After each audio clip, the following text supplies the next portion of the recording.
Obadde ongamba nti oyo alina saluuni akolera wako yagenda okuyigiza eby'enviiri akolera awo wennyini?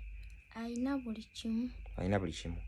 So olowooza bwe tunaaba nga tukutte ssente ze tulina tuzimuwa alina wanaakutuusaako n'obaako ky'oyiga eky'emikono? Iye. Ojja kusobola oziyiga nga newe oba okedde ku makya n'obantu kyakola wako osobola ogenda mu saluuni emu n'ekuwa omulimu n'okola. Iye. So abantu njagala obagambye nti ekintu ky'oba osazeewo kiri ku mutima gwo gwakyagala, si Sonko yakkase, Cynthia ani yakkase, saagala tukwate ssente tuziteeke ewantu nga school fees zifiireyo.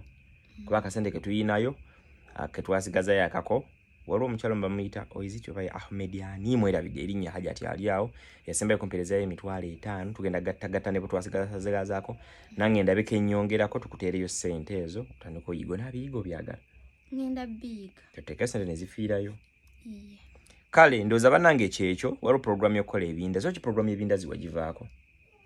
Gwe walina okukola naye? Sisita wo yali luddawo. Oli gwe walina okukola naye ebindazi?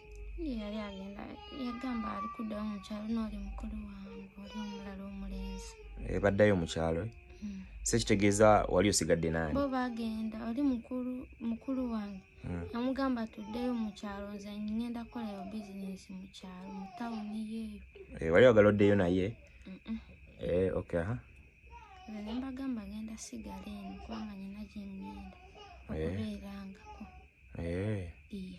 Kale ndowooza bannange kyekyo ndowooza mukitegedde bulungi nnyo.